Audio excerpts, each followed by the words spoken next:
The smartest man in the universe has been beaten by his own grandson more times than he will ever admit. At least once, he caught Morty getting the better of him and quietly erased the memory so no one would ever know. Across 9 seasons, a Morty has tricked Rick, outthought Rick, and outlasted Rick. One Morty took control of a Rick like a puppet, framed him for murder, and tore open the wall built to keep every Morty beneath every Rick. Another simply refused to lose. The show keeps quietly proving one thing. Every Rick is certain a Morty is small, weak, and beneath him, and that certainty is the exact weakness that brings him down. Tonight, 10 times a Morty got the better of the smartest man alive, told slow and calm, one after another. Welcome to Ricktopus. Let's get into it. The student becomes the teacher. The night it all begins, Rick is drunk. He stumbles into Morty's room while the rest of the house is asleep, shakes the boy awake, and drags him out of bed. There is a new flying ship parked outside, something Rick threw together in the garage, and he wants Morty in it right now. Morty is barely awake and has no idea what is going on. He is a skinny, jumpy kid who would rather be under his blanket than floating in the night sky next to his grandfather. None of that counts for anything. Rick decides, and Morty goes along. Then comes the part that shows everyone exactly who this old man is. Up in the air, Rick reveals a bomb he has built. His plan is to drop it and wipe out every single person on Earth. Once the world is wiped clean, he wants Morty and a girl from school named Jessica to start the entire human race over again, like the first 2 people who ever lived. He lays this out in a flat, bored voice, the way a normal person might talk about picking up groceries. He even seems pleased with himself, like the idea of ending the world is a fun little project rather than the worst thing a person could ever do. Morty loses it. He pleads, he argues, and somehow he talks Rick into landing the ship before anything horrible happens. A frightened kid manages to stop the smartest man alive from destroying the planet simply by refusing to shut up. That early scene is a small clue, dropped right at the front of the whole show. Morty has no power and no plan, and he still bends the outcome a little, just by pushing back. So before the show is even a few minutes old, the rules are already set in stone. Rick can make a weapon that ends a planet. Rick can travel to places that should not be real. Rick looks at his own 14-year-old grandson and sees a passenger and a helper, nothing more. And the kid can do almost nothing but hold on and hope they both survive the night. The grandfather is the brain. The grandson is along for the ride. The space between the two of them is enormous, and the first episode goes out of its way to make sure there is zero confusion about that. All of this matters because of what happens a little later. Morty is not some secret genius hiding in the background. He is an ordinary boy with bad grades and a crush and parents who already think his grandfather is a problem. Beth and Jerry can see that Rick keeps yanking Morty out of school for these strange trips, and they are not happy about it. They even talk about whether Rick should be sent away to a home for old people, just to get him out of the house and away from their son. Morty is caught in the middle of all that, a quiet kid who gets nervous raising his hand in class. He is the last person anyone would expect to do something smart in the middle of a crisis. That low bar is exactly what makes the moment land. Rick has a job to take care of, and this one needs both of them to travel to another dimension. There is a special kind of seed he wants, the seed of a giant tree, and he plans to sneak it back home past a building full of armed space guards. The place works like a border crossing, with scanners and officers checking everyone who passes through. To get the seeds by them, Rick has Morty carry the seeds hidden inside his own body, hoping the machines will miss them. The machines do not miss them. The alarm goes off, the guards turn, and suddenly the two of them are running for their lives through a strange building far from home. The chase is loud and messy. Guards with guns pour in from every side. Morty is screaming the whole way, just trying to keep up. At one point, Rick shoves over a giant tank holding a floating alien creature, and the heavy thing crashes down and crushes some of the guards behind them, buying a few seconds. They keep moving. Morty rushes past an alien sitting and smoking from a long pipe, and he accidentally sucks in a mouthful of the smoke, which sends out a small puff of weird life that ages and dies in a blink. It is chaos. It is the kind of mess Rick gets them into without thinking twice, and Morty is just trying not to die in it. Through the whole run, Rick acts like the danger is barely worth his attention. He throws out insults. He keeps moving without any fear in his voice, and he treats the chase as an annoyance more than a real threat. That attitude is part of why the dead end hits so hard a moment later. The man who has been breezing through the whole mess suddenly has nothing, and the camera makes sure to catch it. And then they hit a wall, literally. The two of them turn a corner, and there is nowhere left to run. Guards are closing in. The hallway is a dead end. This is the spot where things usually get fixed by Rick, because Rick is the one with the plan, the gadget, the trick up his sleeve. The camera shows his face, and for once, there is nothing there. No plan, no clever idea. He is stuck, same as Morty, and the show show lets that silence sit for a beat so it sinks in. Morty is the one who moves. He looks down, remembers the special shoes they are wearing, and switches them on. They are grappling shoes, the kind that let a person walk straight up a wall like gravity does not apply.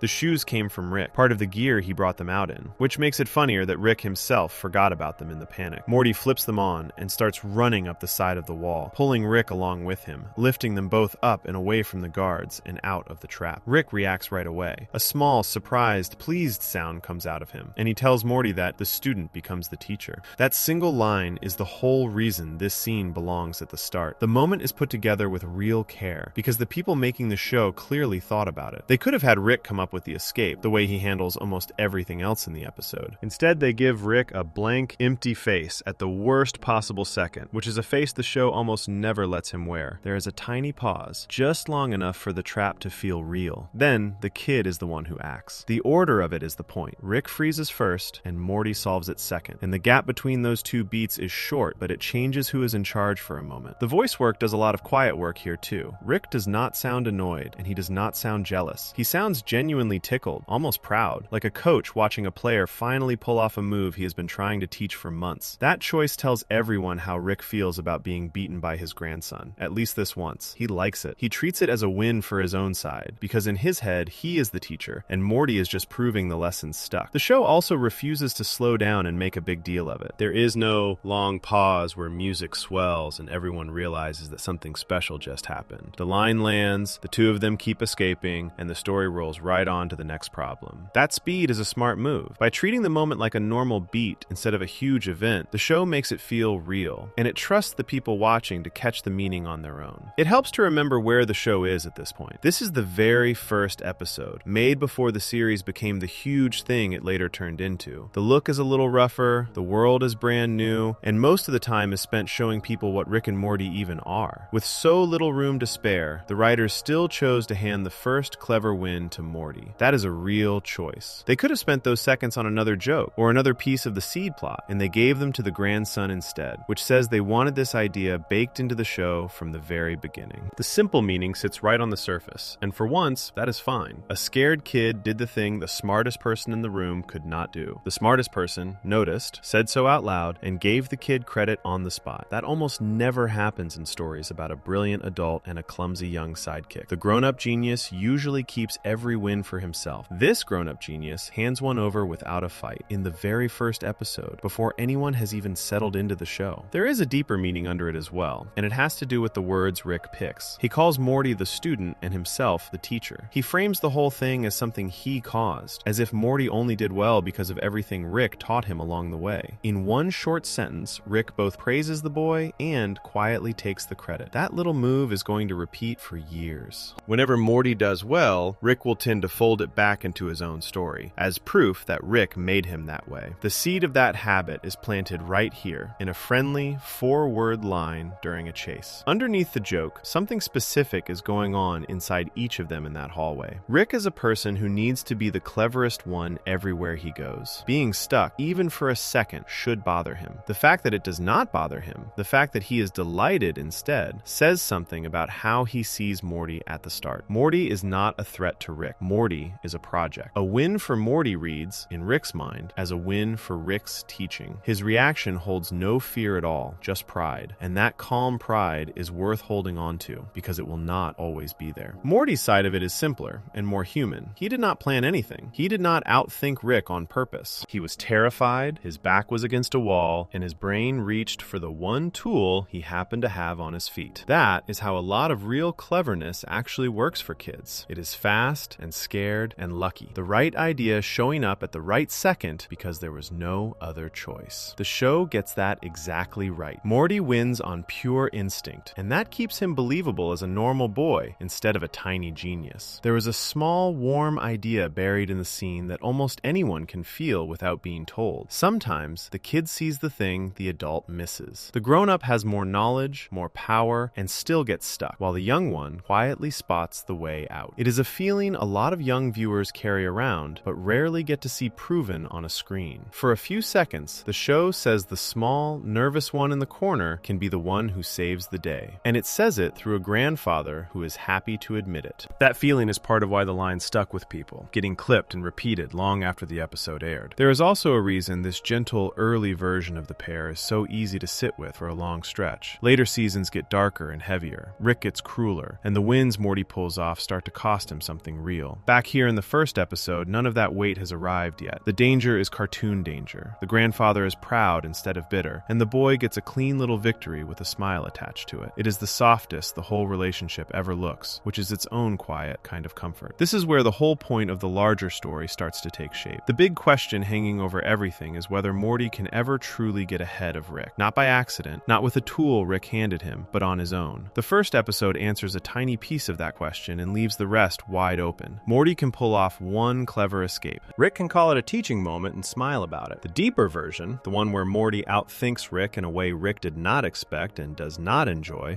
is still a long way off. But the show has already pointed at it. It has shown that the gap between the two of them, as huge as it is, can be closed, even for a second. The show keeps that idea in its back pocket for a long time. The teacher and student picture comes back again and again, sometimes as a throwaway joke, sometimes as something far more serious, until one day, a Morty flips it completely on its head. None of that has happened yet. For now, there is only a boy, a wall, a pair of shoes, and a grandfather saying 4 words he will probably forget by morning. The order of who spoke first matters too. Morty did not brag. Morty did not announce that he had beaten his grandfather. Rick is the one who put the idea into words. The idea that the student can rise to the level of the teacher. The show let the genius open that door himself on day 1, without knowing what would eventually walk through it. Here in this scene, the win is small and gentle. Morty only used a pair of shoes Rick gave him, and Rick got to keep the bragging rights. The next step is bigger. Before long, Morty would be the one to crack a problem that had even Rick stuck, with nothing in his hands at all, using only the worst memories he had ever made. Before we move on, if you're enjoying this analysis, please consider subscribing. It helps the channel tremendously. Here in this scene, the win is small and gentle. Morty only used a pair of shoes Rick gave him, and Rick got to keep the bragging rights. The next step is bigger. Before long, Morty would be the one to crack a problem that had even Rick stuck, with nothing in his hands at all, using only the worst memories he had ever made. Section 2.